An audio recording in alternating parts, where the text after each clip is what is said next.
നടരാജ് എന്തായാലും ഈ ആരോപണം അത് മണ്ഡലത്തിൽ കത്തിപ്പടരുകയാണ്. വലിയ രീതിയിൽ ആരോപണം ഉന്നയിക്കുന്നു. പക്ഷേ ശക്തമായൊരു പ്രതിരോധം ബിജെപിയുടെ ഭാഗത്തുനിന്നുണ്ടാകുന്നില്ല എന്ന് തന്നെ വേണം കരുതാൻ. ഇനിയിപ്പോൾ കോൺഗ്രസിന്റെയും അതുപോലെ തന്നെ സിപിഐയുടെ ഒരു തുടർ നീക്കം എങ്ങനെയായിരിക്കും ഈ വിഷയത്തിൽ?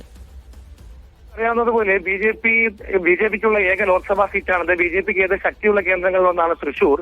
കോൺഗ്രസും ഇവിടെ മോശമല്ല, ലീഡറുടെ തട്ടകമാണ്. കോൺഗ്രസും വലിയ രീതിയിൽ തൃശൂർ വെച്ചുള്ള സ്വപ്നങ്ങളൊക്കെ തന്നെ അടുത്ത തെരഞ്ഞെടുപ്പിനായിട്ട് കോട്ട കിട്ടുന്നുണ്ട്. സിപിഐയും ഇടതുപക്ഷവും ശക്തമായിട്ട് ഉള്ള മണ്ണ് തന്നെയാണ് തൃശൂരിലേത്. മൂന്ന് പാർട്ടികളും ബലാബലം നോക്കുന്ന ഇത്തരമൊരു മണ്ഡലത്തിൽ ഇത്തരമൊരു വിവാദം വരും ദിവസങ്ങളിലും കത്തിപ്പടരുമെന്ന കാര്യത്തിൽ യാതൊരു സംശയവുമില്ല.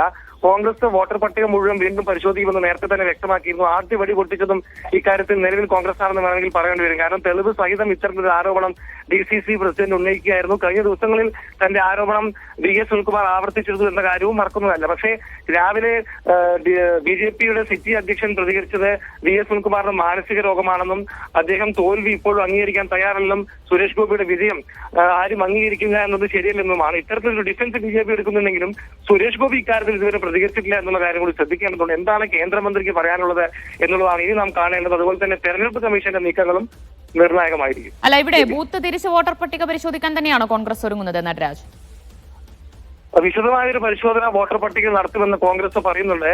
കോൺഗ്രസിന് ഇത്തരം കാര്യങ്ങൾ, അതായത് വോട്ട് പട്ടികയിൽ വന്ന ക്രമക്കേടിനെ സംബന്ധിച്ച കാര്യത്തിൽ ഒരു കൃത്യമായ ധാരണ ഉണ്ടെന്നത് ഈ വിവാദം തുടങ്ങിയപ്പോൾ തന്നെ DCC പ്രസിഡന്റ് രംഗത്ത് വന്നതെന്നതും വ്യക്തമാണ്. CPIക്കും അവരുടേതായ ഒരു വോട്ടർ പട്ടികയുടെ പരിശോധന സംവിധാനമുണ്ട്. ഇവരൊക്കെ തന്നെ ഇത്തരം കണ്ടെത്തലുമായി വരികയാണെങ്കിൽ വരും ദിവസങ്ങളൊക്കെ തന്നെ വലിയ രീതിയിലുള്ള പരിശോധന